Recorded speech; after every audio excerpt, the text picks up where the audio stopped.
Imagina por un momento que vas por la carretera iniciando el viaje más importante de tu vida para firmar el contrato que regirá todo el resto de tu existencia, presente y futura, y tener un encuentro con el Ser Supremo del universo, quien hará contigo el pacto de vida indisoluble, bajo los términos que ambos se comprometen a cumplir. ¿Cómo te sentirías?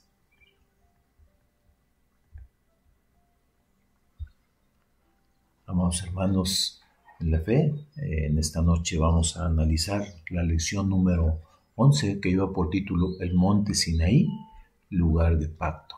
Vamos a permitir un momento para presentar,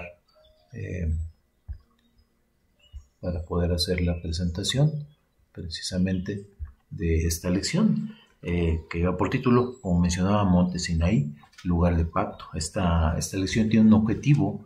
El objetivo dice de la siguiente manera: comprender el significado del pacto dado en el monte Sinaí y su proyección hacia el nuevo pacto basado en los términos del reino de los cielos, donde la obediencia a los mandamientos de Dios y la fe en Jesucristo conducen a la vida eterna en la tierra.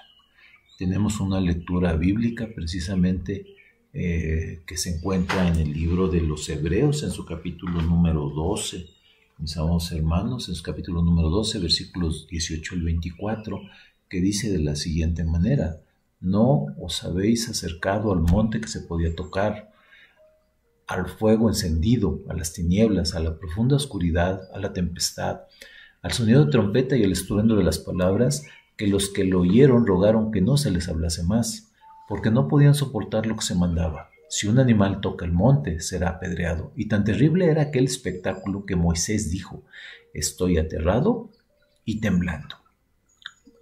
Más bien, os habéis acercado al monte Sión, a la ciudad de Dios vivo, a la Jerusalén celestial, a la reunión de millares de ángeles, a la asamblea de los primogénitos que están inscritos en los cielos, a Dios el juez de todo, y a los espíritus de los justos ya hechos perfectos, a Jesús, el mediador del nuevo pacto, y a la sangre rociada que habla mejor que la de Abel. Así que, hermanos, en esta lección precisamente vamos a analizar y a comprender precisamente ese significado y cómo hay esa diferencia de ese lugar donde nuestro Dios hizo ese primer pacto exclusivamente con el pueblo de Israel, y donde se presentaron todas aquellas condiciones que fueron complicadas para el pueblo, y el nuevo pacto, ese pacto nuevo hecho a través del sacrificio y la sangre de nuestro Señor Jesucristo, para tener un compromiso de vivir una vida en santidad, una vida de amor, una vida de obediencia a los mandamientos de nuestro Dios, y como base la fe en Jesucristo, para poder ser habitantes de esa Jerusalén que descenderá del cielo, esa Jerusalén celestial. En la lectura bíblica, mis amados hermanos, dice el libro de Hebreos, precisamente en su capítulo número 8, versículo 6, mas ahora tanto mejor ministerio es el suyo, cuanto es mediador de un mejor pacto, el cual ha sido firmado sobre mejores promesas. Dice también la primera carta del apóstol Pedro a nosotros que hemos decidido aceptar el pacto elegido según la presciencia de Dios Padre en santificación del Espíritu, para obediencia y ser rociados con la sangre de Jesucristo. Y dice el libro de Hebreos en su capítulo número 7 y su versículo 19, porque nada perfecciona la ley, mas sí solo la introducción de mejor esperanza, por la cual nos acercamos a Dios. Tenemos un versículo para memorizar que precisamente también se encuentra en la lectura bíblica, y este es el versículo de Hebreos 12:22, que dice: sino que os habéis acercado al monte de Sión, a la ciudad del Dios vivo, Jerusalén la celestial, a la compañía de muchos millares de ángeles. Mis amados hermanos, dice el libro de Hebreos también, su capítulo 11, su versículo 10, porque esperaba ciudad con fundamento, el artífice y hacedor de la cual es Dios. Y dice el libro de Deuteronomio en su capítulo 32, versículo 4, que nuestro Dios es precisamente esa roca sobre la cual está fundamentada esta iglesia. Dice el libro de Efesios 2:20, edificados sobre el fundamento de los apóstoles y profetas, siendo la principal piedra del ángulo Jesucristo mismo. Y Jesucristo es precisamente esa unión que permite que el fundamento firme sobre la que los apóstoles construyeron, que es nuestro Dios, Jesucristo es la unión para que todos los que construyen posterior a ese, precisamente pueda unir, pueda ligar todas estas partes. Dice el libro de Hebreos 12:2, puestos los ojos en el autor y consumador de la fe, que es precisamente nuestro Señor Jesucristo. Permítame un momento, déjenme presentar esta historia que vamos a ir revisando. Tiene lugar precisamente en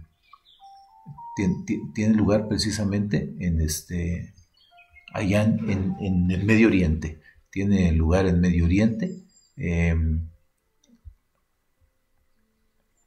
Permítanme un momento. Tiene lugar precisamente allá en Medio Oriente, allá en la península del Sinaí, que se encuentra precisamente entre la parte de África de un lado, en la parte de la península arábiga del otro lado, y que precisamente es la base donde estaremos analizando todo este viaje maravilloso que se dio precisamente con el pueblo de Israel. Dice, vemos los antecedentes, mis amados hermanos, que se presentaron antes de ese primer pacto. Y bueno, antes de pasar a la parte de lo que es ese primer pacto, un pacto es un acuerdo o es un convenio entre dos partes que se comprometen precisamente a respetar lo estipulado de manera mutua. Ambas partes se comprometen a respetar lo que se ha establecido. Ambas partes se comprometen a cumplir lo que cada uno estableció. Y el libro de Gálatas, en su capítulo número 3, versículo 15, nos dice el apóstol Pablo: hermanos, hablo como hombre, aunque un pacto sea de hombre, con todo, una vez confirmado, nadie lo cancela o le añade. Y entonces, ese pacto que hizo precisamente el pueblo de Israel, ese primer pacto, vamos a analizar de manera rápida la historia por la que se gestó este pacto. El pueblo de Israel lo vemos esclavizado y maltratado y clama a Dios. Eso lo vemos allá en Éxodo, en su capítulo 1, versículo 8, y en el capítulo número 3 vamos viendo cómo nuestro Dios llama a Moisés precisamente para liberar a su pueblo, y el pueblo es testigo del juicio de Dios sobre los dioses de Egipto a través de esas 10 plagas que alcanzaron incluso al mismo faraón. Ese pueblo ve abrirse ante sus ojos el mar para poder pasar en seco, y dice también que vio al ejército de Faraón ser tragado por el mar y ser librado de ese yugo de servidumbre, y también mientras ellos estaban quedos. Y es importante esta parte porque ellos veían cómo nuestro Dios peleaba por ellos. Dice el libro de Éxodo en su capítulo número 14, 13-14, Moisés dijo al pueblo: no temáis, estáos quedos y ved la salud de Jehová, que él hará hoy con vuestros enemigos. Jehová peleará por vosotros y vosotros estáis quedos. Y entonces el pueblo inició su camino precisamente a llegar a ese lugar del pacto. Dice, viendo la situación geográfica precisamente de ese lugar, del monte Sinaí, que ese monte Sinaí, también conocido como el monte Oreb, también, mis amados hermanos, es conocido como el Jabal Musa, que quiere decir Monte Moisés, ese nombre que le puso precisamente Helena para precisamente ubicarlo. Helena, la madre de Constantino, que fue quien bautizó el nombre de esta manera. Esta península precisamente está ubicada al nordeste de... Un segundo, por favor.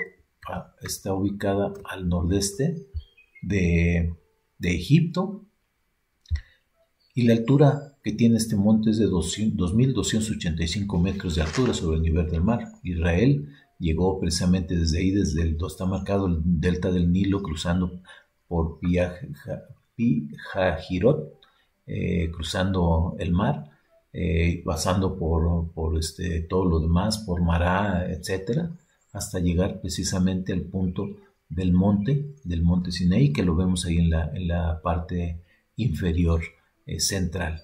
Esa es la ruta que siguió el pueblo y que todo está marcado ahí desde que salieron, como dice Números 33, el día 15 de Nisan, de Ramesés, pasando por Sucot, etcétera, hasta llegar precisamente al monte Sinaí.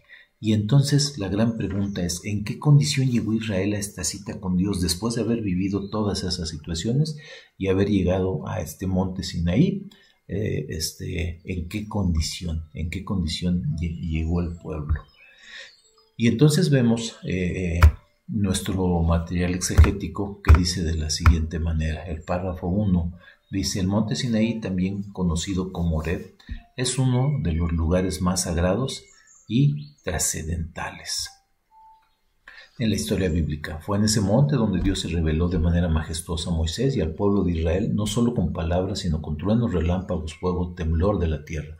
Este evento marcó un antes y un después de la relación entre Dios y su pueblo, y allí se estableció el pacto y con él la entrega de los 10 mandamientos, que es la base espiritual y moral del pueblo de Israel.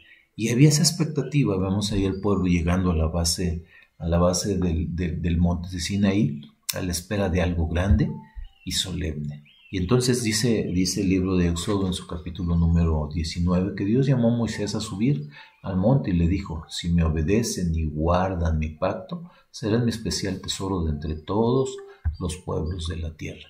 Y vemos precisamente lo que nos narraba Éxodo 19, versículos 16 al 18, previamente, que nuestro Dios pidió que el pueblo se santificara.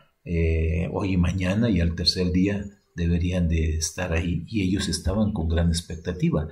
Y cuando vieron en esa mañana como pues había truenos, había relámpagos, había una espesa nube y que generó una oscuridad total, que el sonido que se oía, ese sonido de trompetas, de bocinas muy fuerte, y que además todo el monte humeaba porque Jehová descendía sobre él en fuego, y además viendo el monte cómo se estremecía, y se pidió que Moisés suba al monte. Pidió Dios que Moisés subiera al monte para recibir precisamente las 2 tablas de piedra, las tablas del pacto, donde estaban los 10 mandamientos de nuestro Dios, para que el pueblo viviera en justicia, respeto y amor hacia Dios y hacia los demás, y de esta manera ellos fueran un pueblo santo.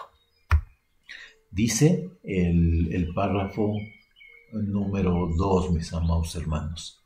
Dice el párrafo número 2. Dios recordó a Israel que los había sacado de Egipto sobre alas de águila, como dice Éxodo 19:4, mostrándoles que la obediencia debía nacer del agradecimiento, no del temor. Del agradecer todo lo que ellos habían sido testigos presenciales, de ver cómo habían sido librados, de haber sido, ver su manutención, ver su cuidado, su protección con esa nube durante el día para cubrirlos del calor durante sus jornadas, con esa columna de fuego por las noches para cubrirlos del frío del desierto.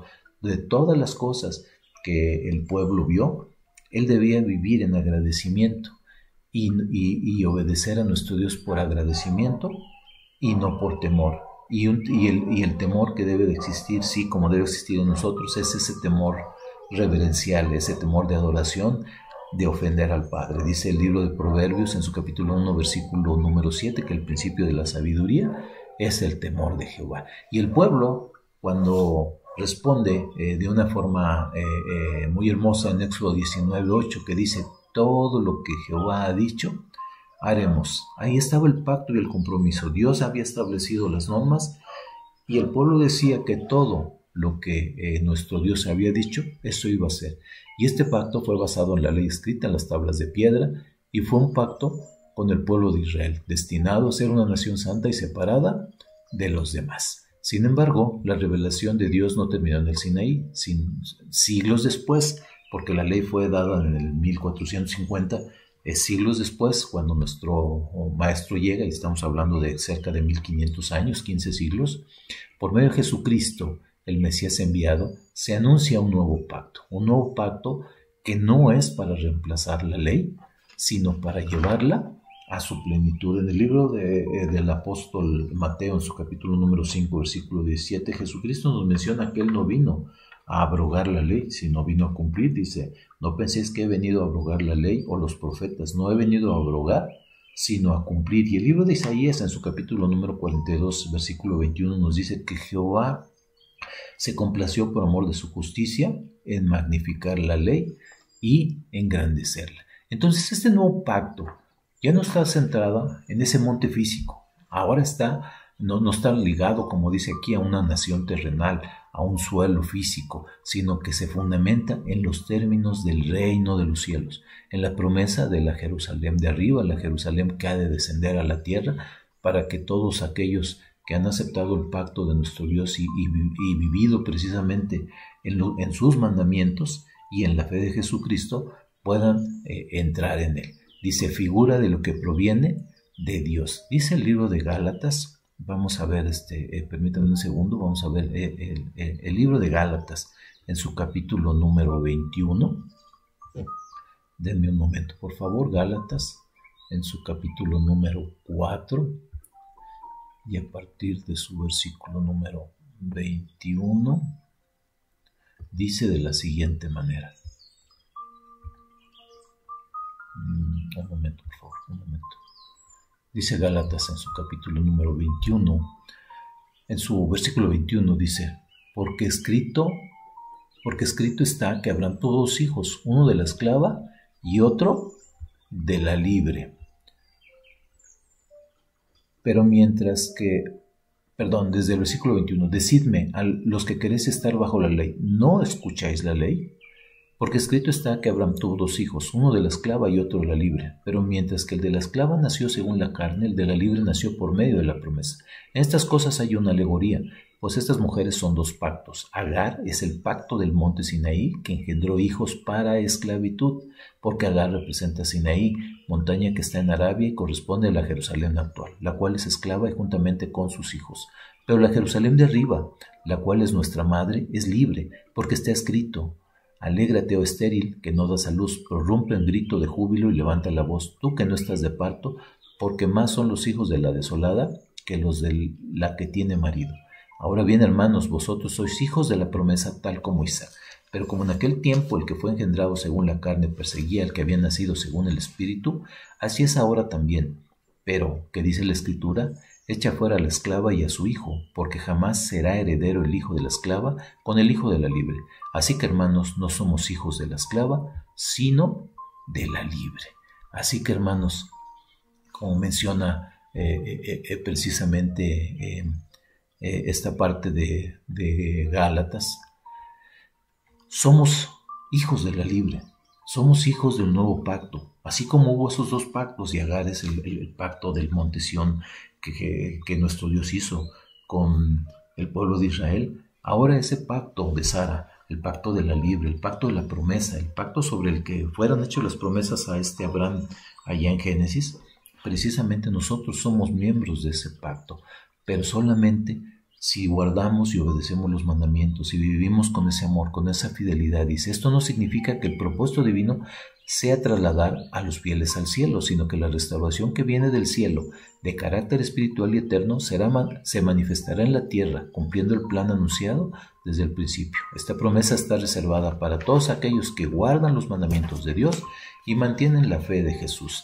como dice Apocalipsis 14:12, como evidencia de su fidelidad al pacto renovado y su esperanza en el reino venidero. Dice el libro de Mateo en su capítulo número 26, su versículo número 28. Dice Jesucristo, porque esta es mi sangre del nuevo pacto, la cual es derramada por muchos para remisión de los pecados. Dice el libro de Gálatas en su capítulo número 3, versículo 14, porque la bendición de Abraham fuese sobre los gentiles en Cristo Jesús, para que por la fe reciban la promesa del Espíritu. Y dice el libro de Habacuc 2:4, mis amados hermanos, que más el justo por su fe vivirá.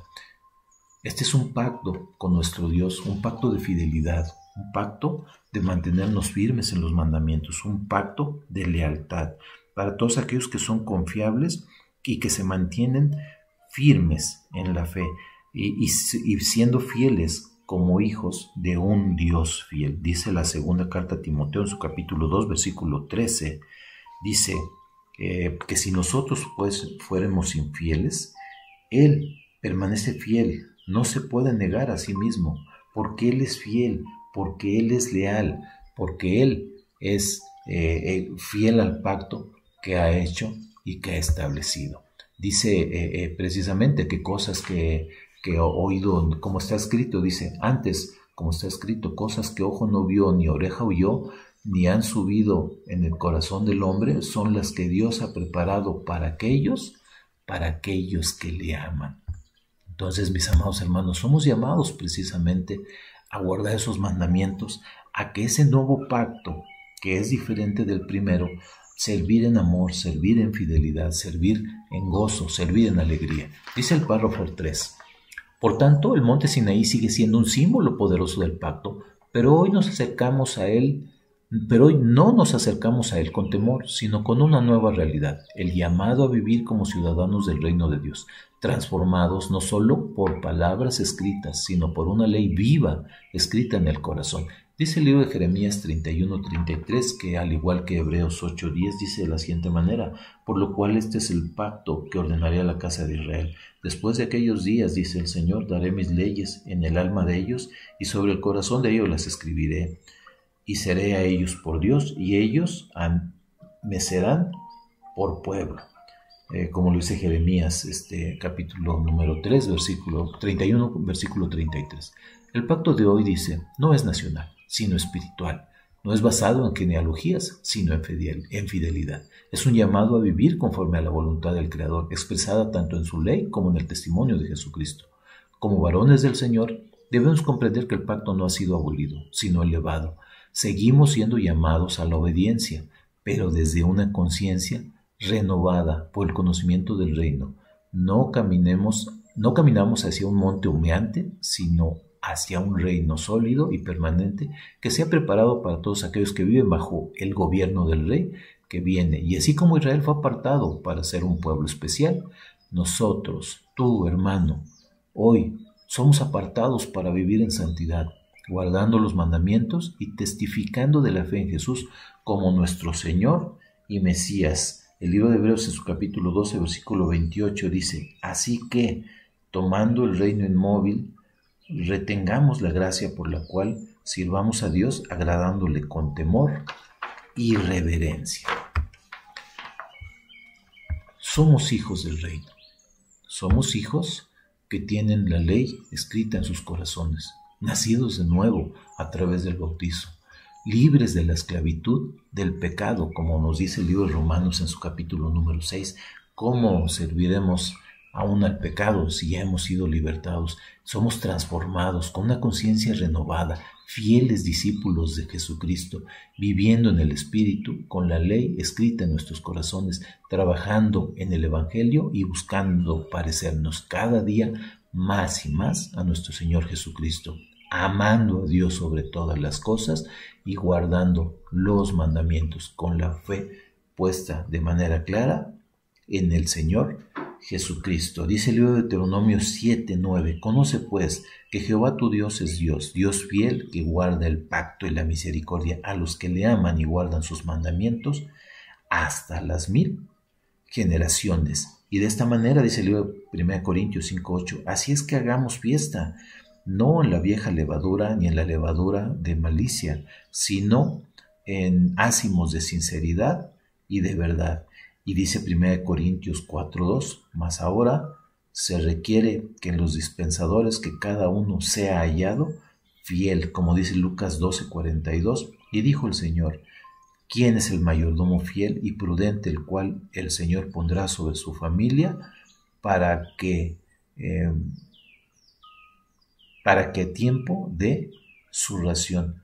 Como hijos fieles, como siervos leales, como hijos amados, busquemos hacer el bien, busquemos amar a nuestro prójimo, busquemos hacer siempre todo lo que agrada a nuestro Dios, manteniéndonos fieles y firmes al pacto que hemos hecho con nuestro Padre.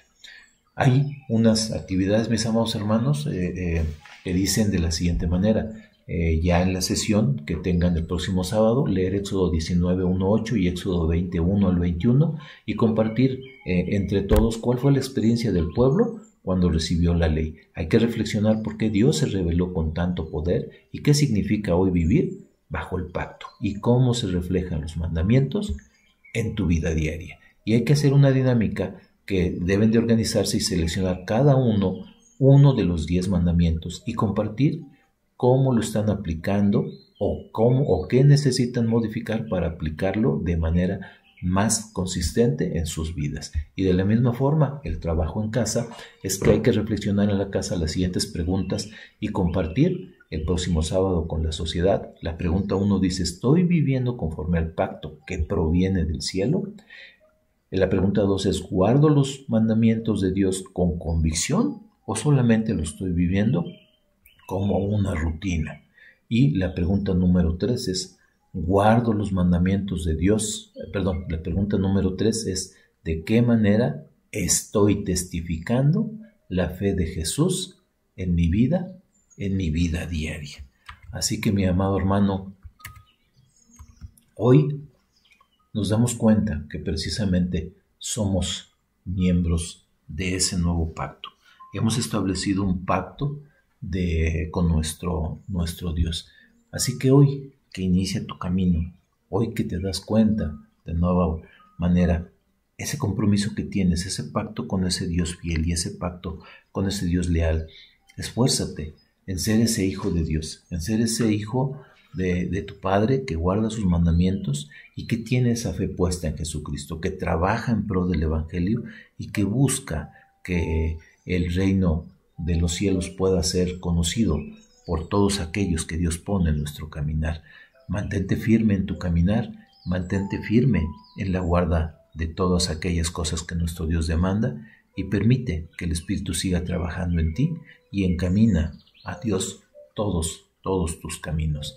Que el Eterno, mi amado hermano, te bendiga y te guarde, y paz a vosotros.